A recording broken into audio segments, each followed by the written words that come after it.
Amen.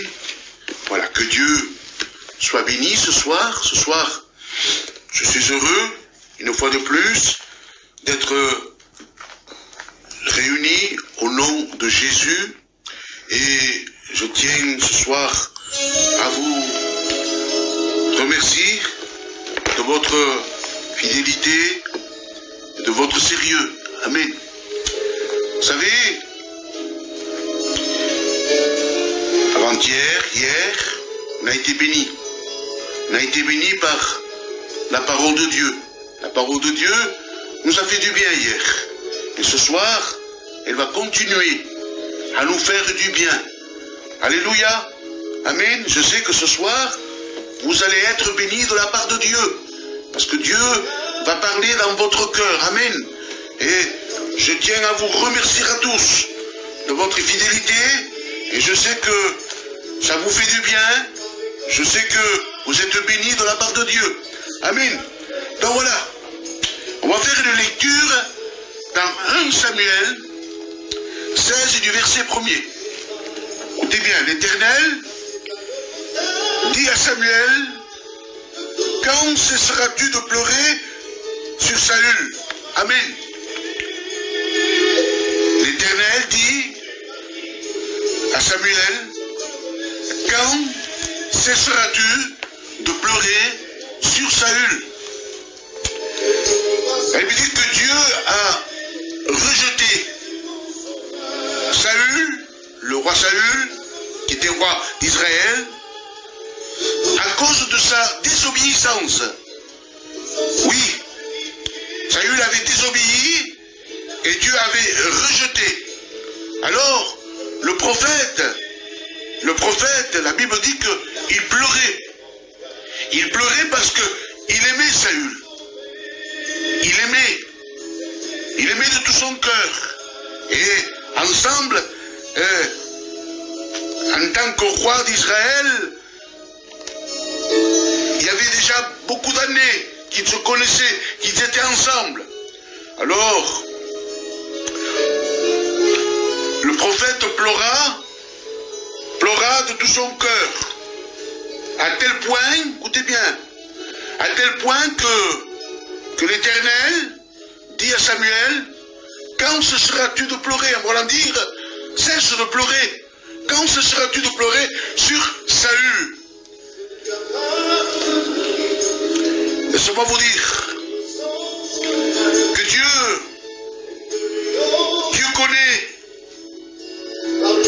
connaît nos cœurs, frères et sœurs et amis. Que Dieu connaît le langage des larmes. Dieu nous connaît. Il sait lorsque nous pleurons, il connaît nos pensées, il connaît nos cœurs, et il connaît nos larmes, alléluia. Parce que laissez-moi vous dire, il y a plusieurs manières de pleurer, est-ce que vous le savez? Il y a plusieurs manières de pleurer. Il y en a qui pleurent, que ça sort du cœur. Il y en a qui pleurent et c'est pas vrai, ça sort pas du cœur. Plusieurs manières de pleurer. Par exemple, vous savez, je vais vous donner un exemple. Plutôt 3 exemples, écoutez. Vous avez celui qui pleure. Pourquoi? Pourquoi? Je vais te dire pourquoi. Le premier, vous en avez qui pleurent avec Dieu parce que ils n'en peuvent plus. Ils n'en peuvent plus à cause des problèmes.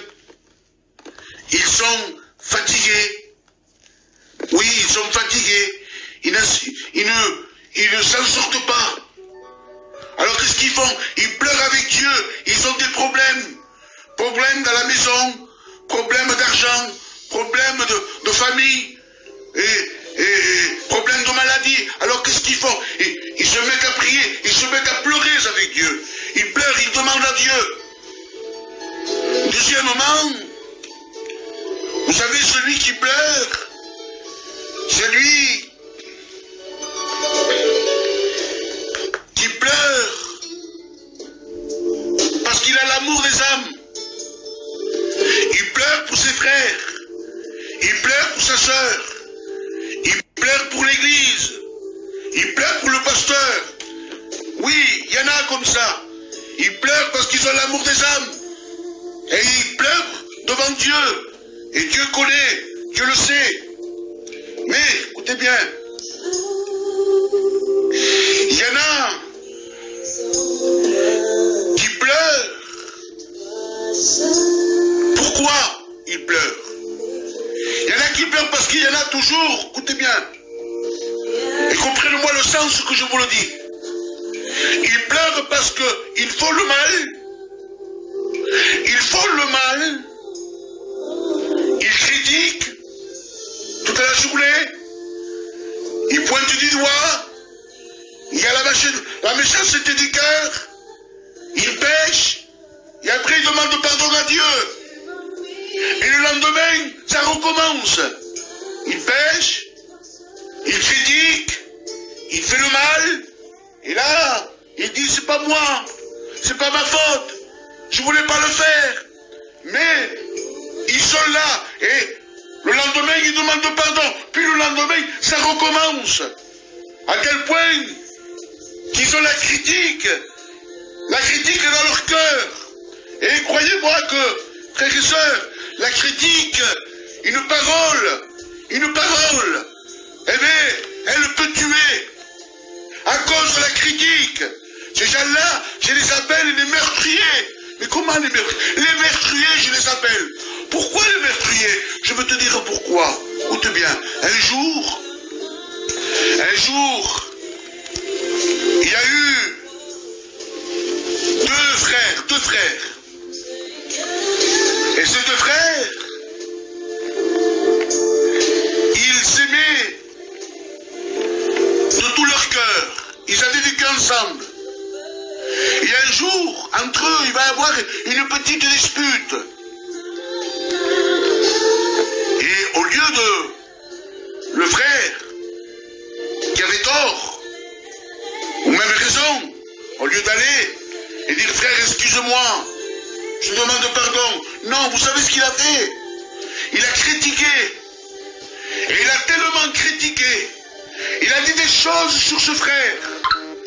Tellement tout le monde était au courant. Des choses qui n'étaient pas vraies. Mais il avait critiqué. Il avait critiqué. Et il avait critiqué à tel point que ce frère, il a eu tellement de mal qu'il a souffert à cause de ses critiques, qu'il est tombé malade. Il est tombé malade. Et là, il s'est trouvé à l'hôpital. À l'hôpital, c'était l'hiver, il y avait beaucoup de vent. Et là, il était à l'hôpital. Et là, le frère, pris de remords, il dit, je vais aller le voir. Et je vais m'excuser. Il va à l'hôpital. Il monte au deuxième étage. Et là, il voit son frère. Et il dit, frère, je te demande pardon pour toutes les critiques que je t'ai fait. Parce que je t'ai fait du mal. Je t'ai critiqué. Et le frère qui était malade, il lui dit, mon frère, tu veux que je t'excuse? Il dit oui. Il dit, tu peux faire quelque chose pour moi? Il dit oui, je le ferai. Il dit, prends l'oreiller. Prends l'oreiller. Coupe-le. Alors ce frère, il prend l'oreiller et il le coupe. Il dit, maintenant ouvre la fenêtre. C'était en plein hiver, il y avait du vent. Il dit, jette tous les plumes qu'il y a dans l'oreiller. Jette-les. Toutes. Alors il les a jetées par la fenêtre et toutes les plumes se sont envolées. Il a dit, maintenant tu vas en bas et tu vas récupérer une à une les plumes qu'ils se sont envolées, que tu as jetées. Il dit, frère, je ne pourrai pas. Jamais je pourrai rattraper les plumes. Ils se sont envolés avec le vent. Il dit, voilà le mal que tu m'as fait. Tu ne peux pas rattraper. Tu ne peux pas me rattraper. Le mal que tu as fait, la critique que tu as fait. Alors, mon frère, ma soeur, mon ami, au nom de Jésus, nous critiquons pas. Parce que la critique ne vient pas de Dieu. Si un frère, une soeur ou un ami nous fait quelque chose, eh bien allons le voir par l'amour.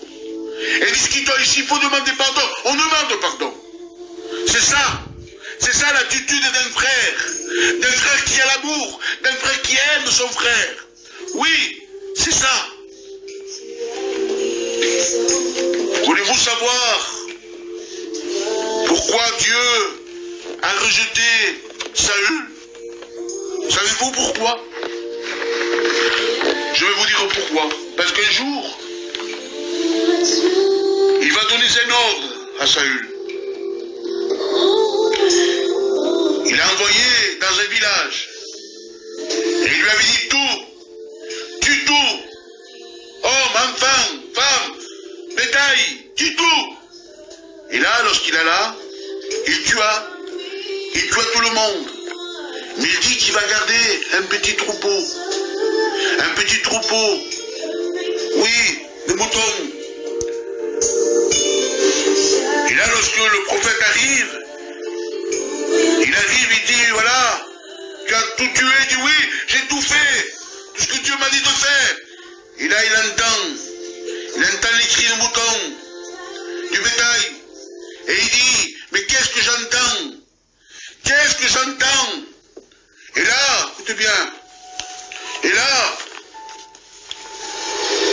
le prophète dit, non, c'est rien, c'est juste un petit troupeau que j'ai gardé pour faire des sacrifices à Dieu. C'est rien, juste pour faire des petits moutons jeunes, pour faire des sacrifices à Dieu. Mais voilà, pourtant Dieu lui avait donné un ordre. Et des fois c'est ce qui arrive, frères et sœurs et amis. C'est rien ça. C'est juste une petite dispute. C'est rien, c'est le petit. Le petit, il a dit une mauvaise parole, mais c'est rien, voilà ce qu'on fait, c'est rien. Mais oui, mais le prophète avait entendu. Bien raison, Dieu entend, alléluia. Dieu entend. Deuxièmement, c'est bien. Deuxièmement,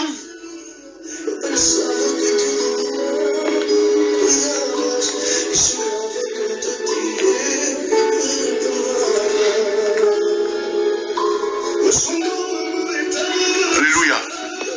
Je regarde pour me repérer, hein. Voilà, pour pas me tromper. Voilà. Saül, il attend le prophète. Il attend le prophète pour faire un sacrifice. Mais le prophète met du temps à venir. Il met du temps à venir, le prophète. Alors, comme il est long, qu'est-ce qu'il fait le roi? Il s'est dit, je suis le roi d'Israël. Alors, il va faire lui-même le sacrifice. Alors qu'il n'avait pas le droit. Pour faire un sacrifice, il fallait être sacrificateur. Et lui n'était pas sacrificateur, il était roi. Donc quand le prophète arrive, il dit, qu'est-ce que tu as fait? Qu'est-ce que tu as fait, Saül? Tu as fait le sacrifice alors que tu n'avais pas le droit, tu n'es pas sacrificateur. Par exemple, moi, ou quelqu'un d'autre, un pasteur qui est responsable d'église. Il est responsable d'église, d'accord, il s'occupe de son église. Mais voilà, lui il dit par exemple, moi je dis, je vais aller voir tel frère ou telle sœur, et je vais lui dire, ma sœur, tu es en train de pécher, sache que tu es perdu. Mais si Dieu pourrait me parler, il me dirait, Nino, tu es allé voir le frère, et tu lui as dit qu'il pêche, qu'il est perdu. Oui, mais qui t'a dit de dire cela? Est-ce que c'est moi qui te l'a dit? Non, mais je suis le pasteur, oui, tu es le pasteur. Mais, Nino, tu n'es pas prophète. Est-ce que tu me comprends? C'est ça qui s'est passé. Alors, écoutez bien. Le prophète, il va dire, Saül, l'Éternel, il t'a rejeté. Il t'a rejeté. Tu ne seras plus roi d'Israël. Pourtant, écoutez bien,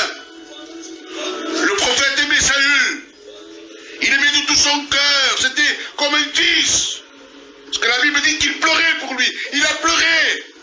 Mais ce n'est pas pour autant. Ce n'est pas pour autant. Le prophète n'a pas regardé son intérêt. Mais il a regardé l'intérêt de Dieu. Il lui a dit ce que Dieu a dit de lui dire. Peut-être ça lui fait mal de lui dire. Mais il lui a dit, frères et sœurs, des fois, on regarde notre intérêt. On regarde notre intérêt. Quand c'est quelqu'un d'autre qui fait le mal, ah là on veut le tuer. On pointe du doigt et on dit, ah, c'est vrai ce qu'il fait, c'est pas bien ce qu'il fait. Mais quand c'est quelqu'un de notre, quand c'est quelqu'un aime, quelqu'un de la famille, ah là, on essaye de le défendre.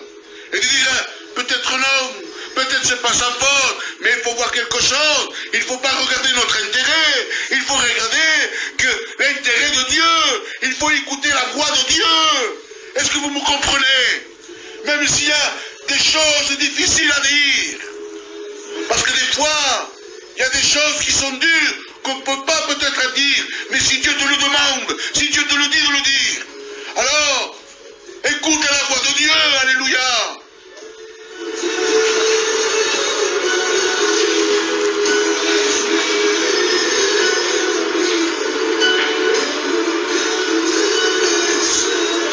Vous savez, laissez-moi vous dire ce soir, Dieu, alléluia, Dieu connaît le profond de nos cœurs et de nos pensées. Oui, il sait si nos cœurs est vrai, si nos cœurs est faux. Il connaît notre pensée. Il sait s'il y a la haine. Il sait s'il y a la jalousie dans nos cœurs. Vous savez, Dieu a dit à Caïn, Caïn, où est ton frère? Parce que la Bible dit que Caïn va tuer son frère par la jalousie. Et Dieu dit, Caïn, où est ton frère? Et Caïn dira, je ne sais pas où est-ce qu'il est. Je ne suis pas le gardien de mon frère. Mais Dieu dira, écoutez bien, Dieu dira, Caïn, le sang de ton frère crie vengeance. Dieu avait entendu le sang de Caïn crier vengeance. Parce que laisse-moi te dire, mon frère et ma soeur, Dieu voit tout. Et Dieu entend tout. Oui. Dieu dit à Samuel, Samuel, va et dis au roi Ézéchias qu'il donne des ordres dans sa maison, car aujourd'hui, son âme sera demandée. Oui, Dieu sait, frère, sœur, mon ami, Dieu sait si dans notre maison, il y a le désordre. Dieu sait si dans notre maison, il n'y a pas la paix. Dieu connaît notre maison, Dieu connaît notre cœur. Dieu, on ne peut pas se cacher de Dieu. On ne se cache pas de Dieu. Parce que la Bible dit que Dieu, les faux prophètes, les reconnaît de loin.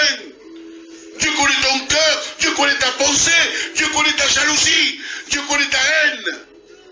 Il sait s'il y a de la méchanceté, s'il y a le mensonge. Oui, Dieu te connaît, alléluia. Qui donne des ordres dans sa maison, car aujourd'hui son âme sera demandée. Et la Bible dit que cet homme, le roi, il va se tourner face au mur. Il va faire cette prière, souviens-toi de moi. Souviens-toi de moi. En quelque sorte, il va demander pardon à Dieu. Il va demander pardon à Dieu pour le mal, parce que sa maison n'était pas dans l'ordre. Dans sa maison, il y avait le péché.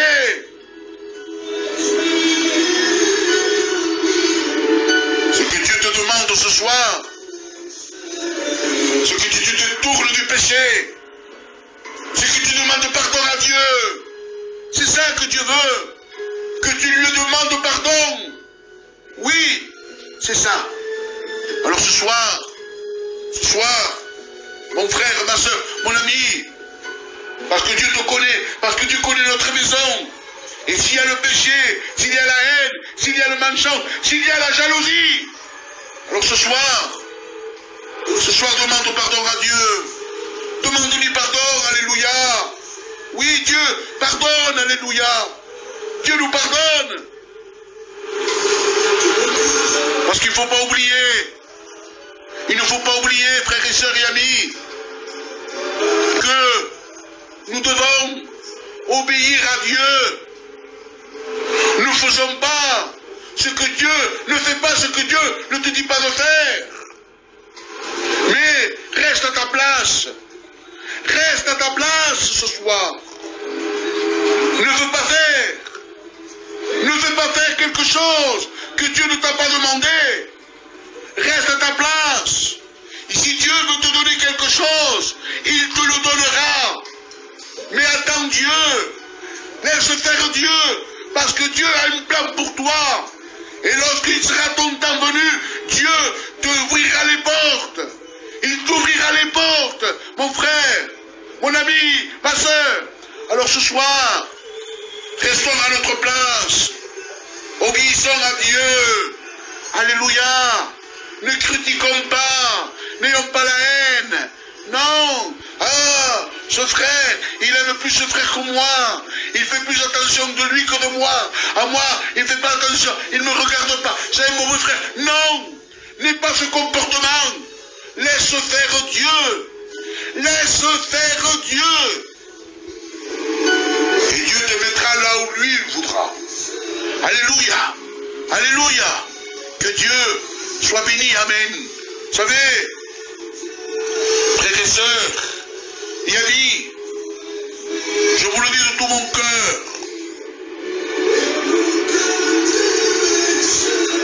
Or, je n'avais pas la pensée. Je n'avais pas la pensée.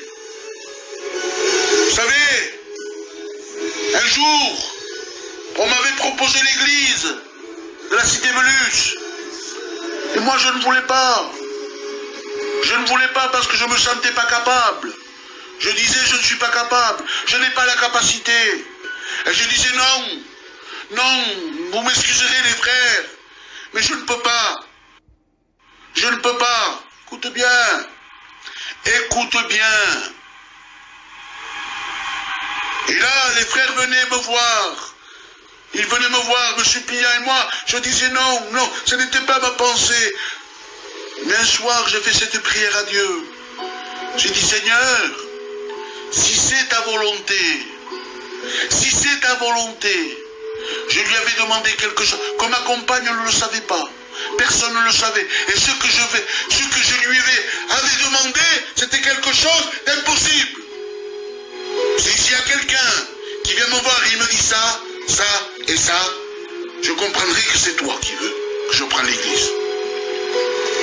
Alors, un jour, un frère vient me voir et il me dit, Mignon, il faut que tu prennes l'église parce que c'est toi qui dois la prendre. Alors qu'est-ce que j'ai fait moi?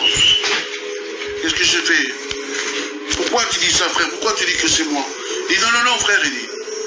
Parce que Dieu m'a parlé. Dieu m'a parlé, il m'a dit pourquoi. Alors je l'ai écouté, j'ai dit quoi? Il m'a dit, toutes les paroles que moi j'avais demandé à Dieu. Toutes les paroles que moi je lui avais demandé à Dieu. Et là j'ai compris. J'ai compris que ça venait de Dieu.